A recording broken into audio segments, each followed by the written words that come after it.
नमस्ते, मैं doctor Zubair Khan, assistant professor geography, government college Bundi. आपका स्वागत करता हूं बीए पार्ट प्रथम वर्ष भूगोल की कक्षा में।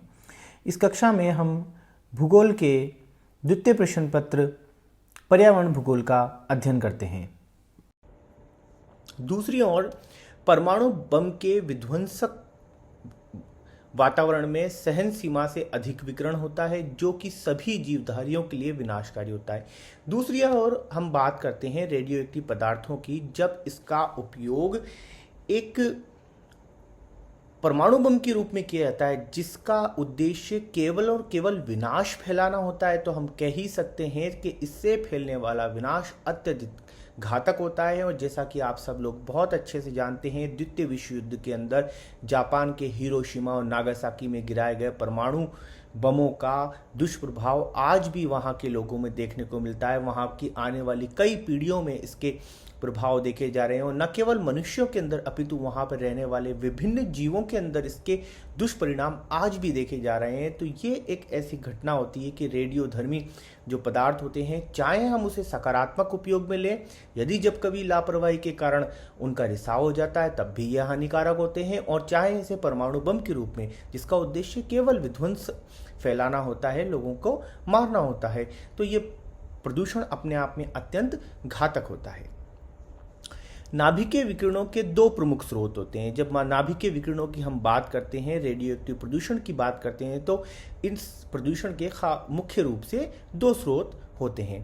पहला है नाभिकीय विकिरणों के प्राकृतिक स्रोत। प्राकृतिक स्रोतों में नाभिकीय विकिरणें किस प्रकार से प्राप्त होती हैं, कहाँ से प्राप्त होती हैं, कितनी इनकी सीमा होती है, इसके बारे में हम चर्चा करेंगे। रेडियोधर्मिता मानव के लिए कोई नई चीज नहीं है। ऐसा नहीं है कि रेडियोधर्मी पदार्थ मानव के लिए अचानक परमाणु युद्ध के बाद ही आ गए, या जब कभी परमाणु बम बना उसके बाद मानव ने रेडियोधर्मी पदार्थों को देखा। ये कोई नई चीज नहीं है। वास्तव में पृथ्वी पर जैविक व्यवस्था का समूचा विकास प्राकृतिक रेडियोधर्मिता के बीच ही हुआ है। जब हम पृथ्वी पर देखते हैं, यहाँ पर पृथ्वी पर जीवधारियों के विकास की बात करते हैं, तो हम ये देखते हैं कि ये संपूर्ण जैविक व्यवस्था प्राकृतिक रेडियोधर्मिता के बीच में ही विकसित हुई है। यूरेनियम 238, थोरियम 232, पोटेशियम 40 आदि रेडियोधर्मी समस्थानिक भूपृष्ठ में भारी मात्रा में विद्यमान रहते हैं। ये सभी रेडियोधर्मी पदार्थ हैं जिसको हम देखते हैं कि ये सभी रेडियोधर्मी पदार्थ पृथ्वी की भूपृष्ठ अर्थात ऊपरी परत के अंदर भारी मात्रा में विद्यमान रहते हैं। इन समस्थानिकों के स्वतः सतत क्षय के कारण नाभिकीय विकिरण का सदैव उत्सर्जन होता रहता है। अब ये जितने भी समस्थानिक हैं, ये जो यूरेनियम पदार्थ हैं, इनका सतत क्षय से तात्पर्य है ये पदार्थ लगातार विघटित होते रहते हैं। ये पदार्थ धीरे धीरे टूटते रहते हैं। इस विघटन की प्रक्रिया के दौरान लगातार नाभिकीय विकिरणों का उत्सर्जन होता रहता है। इसे हम स्थलीय रेडियोधर्मिता कहते हैं। अब बात आती है स्थलीय रेडियोधर्मिता किसे कहते हैं।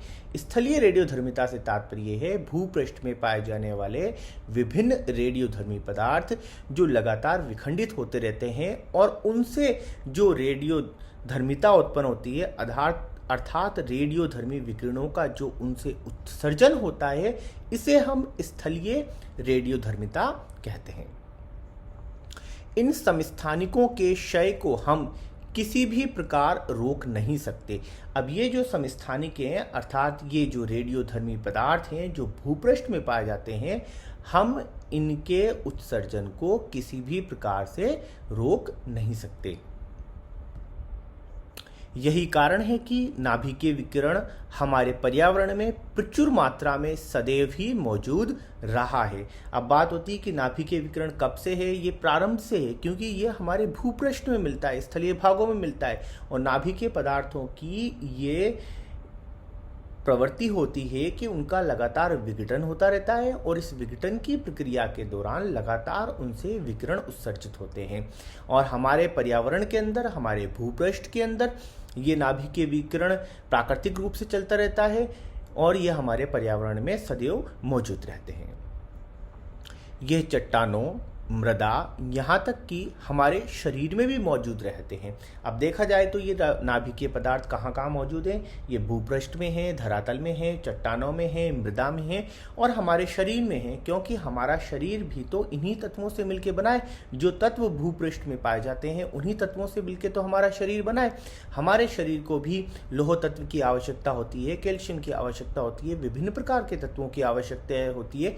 हम भूमि में उगने वाली फसलों को, अनाज को, इसकी को अपना भोजन के रूप में ग्रहण करते हैं। तो ये नाभिकीय पदार्थ इनके माध्यम से, हमारे इस भोजन के माध्यम से हमारे शरीर में भी पहुंच जाते हैं। पर जब तक ये एक सीमा तक रहते हैं, जैसा कि मैंने आपको बताया, तब ये प्रदूषण की श्रेणी में नहीं आते, तब तक ये हमारे लिए हानिकारक नहीं होते। अपितु ये तो प्रकृति का एक भाग है, एक हिस्सा है, जिसे हम शुरू से देखते आ रहे हैं। हमारी संपूर्ण जैविक प्रणाली इन प्राकृतिक रेडियोधर्मी पदार्थों के विकिरणों के अंतर्गत ही विकसित हुई है।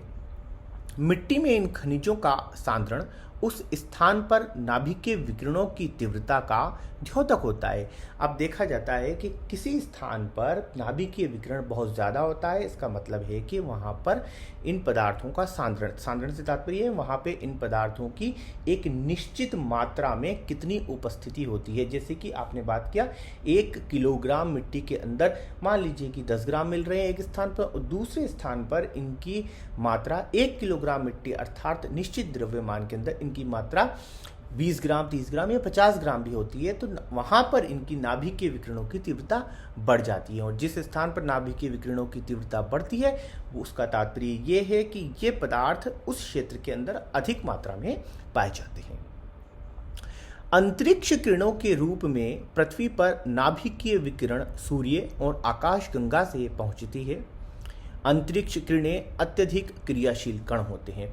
अब देखा जाता है कि अंतरिक्षीय किरणों के रूप में पृथ्वी पर नाभिकीय विकिरण सूर्य और आकाशगंगा से पहुंचते हैं। आकाशगंगा अन्य तारा है जहाँ पे बहुत बड़ी मात्रा में रहते हैं, वो अन्य आकाशगंगा होती है। हम भी एक आकाशगंगा का हिस्सा है, हमारा सौरमंडल भी एक आकाशगंगा का हिस्सा है। सूर्य हमारा सबसे नज़दीकी तारा है। सूर्य से हमारे पास जो भी ऊर्जा प्राप्त होती है, जैसा कि मैंने आपको पूर्व में बताया था, वो भी विकिरणों के रूप में प्राप्त होती है।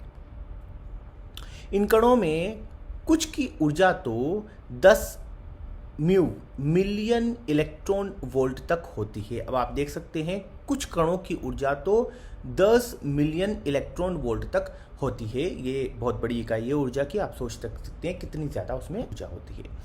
पृथ्वी तल पर पहुंचने वाली अंतरिक्षीय किरणों की शक्ति अक्षांश तथा देशांतर, नवतारों के विस्फोट तथा सौर प्रदीप्ति आदि कारकों पर निर्भर करती है। अब ये देखा जाता है कि पृथ्वी तल पर पहुंचने वाले अंतरिक्षीय किरणों की शक्ति अक्षांश व देशांतर पर, नवतारों के विस्फोट पर तथा सोलर प्रदीप्ति आदि घटनाओं पर निर्भर करती है।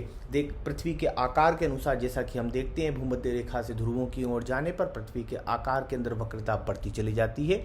तो वहाँ पर प्राप्त होने वाला, जैसे कि हम सूर्य की विकिरणों के बारे में जब हम पढ़ते हैं भौतिक भूगोल के अंदर, हम ये देखते हैं कि भूमध्य रेखा से ध्रुवों की ओर जाने पर पृथ्वी के वक्रता के कारण सूर्य की किरणों का तिरछापन बढ़ता जाता है, तो वहाँ पे विकिरणों की मात्रा में कमी आती है। ठीक उसी प्रकार से पृथ्वी की वक्रता भी प्राप्त होने वाली विकिरणों की मात्रा को प्रभावित करती है।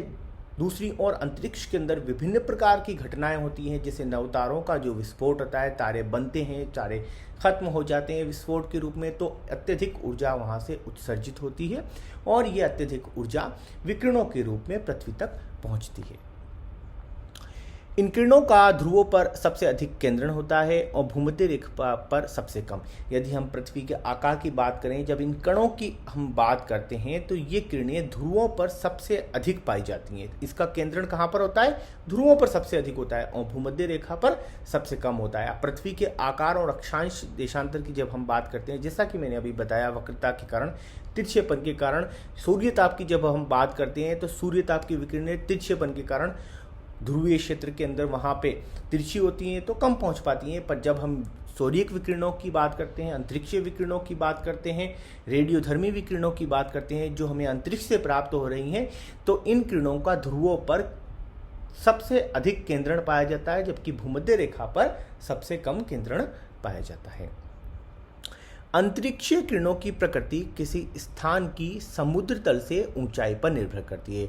अब जब भी बात आती है कि भाई अंतरिक्षीय किरणों की प्रकृति किस पर निर्भर करती है, किसी स्थान की समुद्र तल से ऊंचाई पर निर्भर करती है।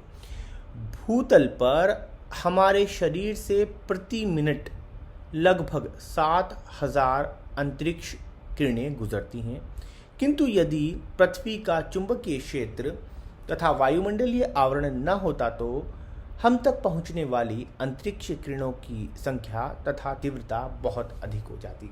यदि हम औसत रूप से बात करें तो भूतल पर, जिस धरातल पर हम निवास करते हैं, वहां पर प्रति मिनट लगभग 7,000 अंतरिक्षीय किरणें हमसे होकर गुजरती हैं। पर यदि पृथ्वी का चुंबकीय क्षेत्र, जैसा कि आप जानते हैं, पृथ्वी अपनी धुरी पर भी घूम रही है और पृथ्वी के इस घूर्णन के कारण पृथ्वी के चारों ओर एक चुंबकीय क्षेत्र बन जाता है और ये चुंबकीय क्षेत्र का आवरण हमें अंतरिक्ष से आने वाले इन विकिरणों से, इन ऊर्जावान कणों से बचाता है। दूसरी ओर वायुमंडल का आवरण, जैसा कि आप जानते हैं, वायुमंडल हमारे चारों ओर वायु का एक सघन आवरण पाया जाता है जो विभिन्न प्रकार के अंतरिक्ष से आने वाले कणों, विकिरणों, पिंडों, उल्कापिंडों आदि से हमें बचाता है। जैसा कि आप जानते हैं, वायुमंडल में घर्षण के कारण अंतरिक्ष से आने वाले बड़े बड़े पिंड जलकर रास्ते में ही खत्म हो जाते हैं। तो इस प्रकार से पृथ्वी का वायुमंडल और चुंबकीय क्षेत्र हमें अंतरिक्ष से आने वाली किरणों की संख्या से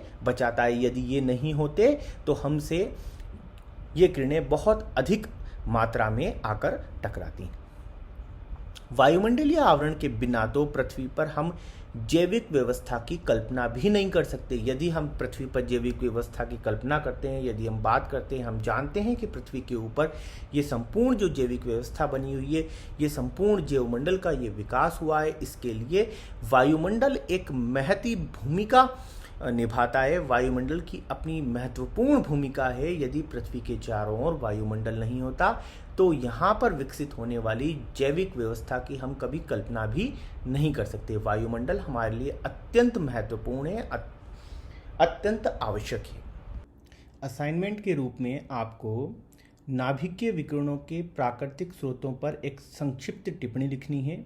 ये प्रश्न एक लघुतरात्मक प्रकार का प्रश्न है, अतः आप इसका उत्तर अधिकतम 200 शब्दों में दे सकते हैं।